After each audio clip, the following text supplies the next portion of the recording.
was an excerpt from Eugene's Boza aria. As you can probably tell, I love music. Yet every time before I go on stage, I can't help the clammy hands, the shaky breath, my legs giving way. It's like all of the time that I just spent in the practice room was for nothing. What's it all for? Luckily, I'm not alone.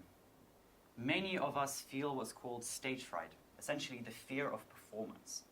It can happen to anyone, public speakers, dancers, musicians. The list could go on and on. I'm here today to demystify and break down this feeling for you, and to help you reimagine how we can actually harness stage fright instead of fearing it and fighting it. Okay, to look at stage fright, we need to look at the fight or flight response. When your body is experiencing stress, it goes into a sort of panic mode. Adrenaline gets released, and you get the clammy hands, the shaky breath, the beating heart. It's your body basically preparing you for two outcomes: either fight to the death or flee for your life. But when you're on stage, you're not doing any of those things. You're not fighting and you're not running away. And so this response gets manifested as something different: anxiety and panic. So what do we have to help with this? Okay, well, if you're looking into the medical drug fast treatment route, we have beta blockers. Originally, they were drugs used to treat high blood pressure. However, now several musicians have reported that they do have effect when reducing stage fright.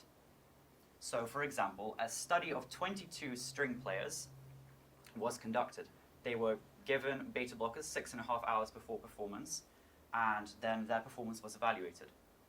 It was actually found that those who did take beta blockers had severely reduced stage fright on stage and performed better overall, especially those with high anxiety, like me.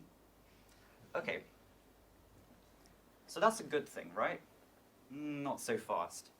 Even though on stage fright was gone, when they were preparing for the performance, there was almost no effect.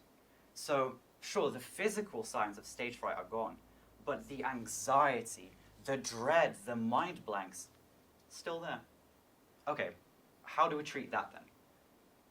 Well, let's look at your mindset. A lot of us have two of them: performance and practice. You mostly spend time in the practice mindset. You're honing your craft, looking for imperfections in your work, trying to fix everything that's wrong, because you're looking for the perfect result, the best of the best. However, on stage, this is not the correct mindset, because all of your hard work is done. You can't stand and just think, oh, that was wrong, I can't do that, I have to restart, oh, that was wrong, because you're already here. It's happening right now. It's a detrimental mindset to have. In fact, I would argue that the beauty and danger of performance is that we have to recognize imperfection and move past it. That's the only way. Because imperfection is a vital component of performance. Because if you wanted to hear something perfect, you'd be listening to a computer recite the speech. You'd be reading the essay that I typed. You wouldn't be listening to me. You wouldn't be listening to someone playing a beautiful concerto. You could listen to a robot doing the same thing. Imperfection is what we value in a performance. It's what makes us humans and not CD players. In fact, if you are still worrying about imperfection, I do have a study to cheer you up. Essentially, there were 10 graduate pianists studied, and they had 4 different pieces they had to prepare in 1 hour. They then performed them to a judge panel of musicians that were a lot more experienced and knew the score inside out. Shockingly, 38% of the errors were actually detected by the experienced musicians. 38! That's like nothing. And that goes to show that as an audience, we're never really looking for where you mess up. We're always looking for the good bits. Okay, so that's mindset. What else can we do? You probably would have heard about things like box breathing, meditation, yoga. Some people have this thing where they tap on different parts of your face to relax you. Okay, that has never really worked for me personally. So I'd like to introduce a different approach called attentional training. Essentially, instead of focusing in on your brain, your thoughts, your worries, anxieties, look out. Think about what it is you're about to do. A performance.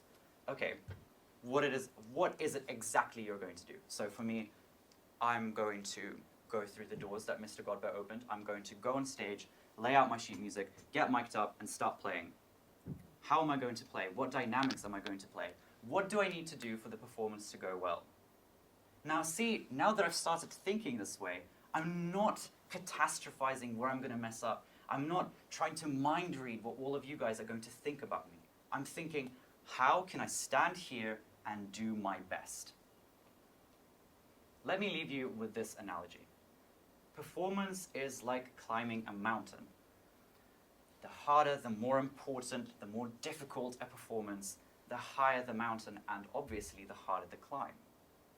However, the benefits, the joy, the applause you reap from a performance, it's like looking at the view at the peak. It's always worth the effort. Passion, humanity, and imperfection is what makes performance so addicting and so beautiful. And the next time you go up to perform, remember that the beating heart, the shaky breath, is just your body trying to help you. It's trying to tell you, you've got this. You've practiced and you can do this. It's giving you that extra nudge to do your best and amaze everyone. Thank you.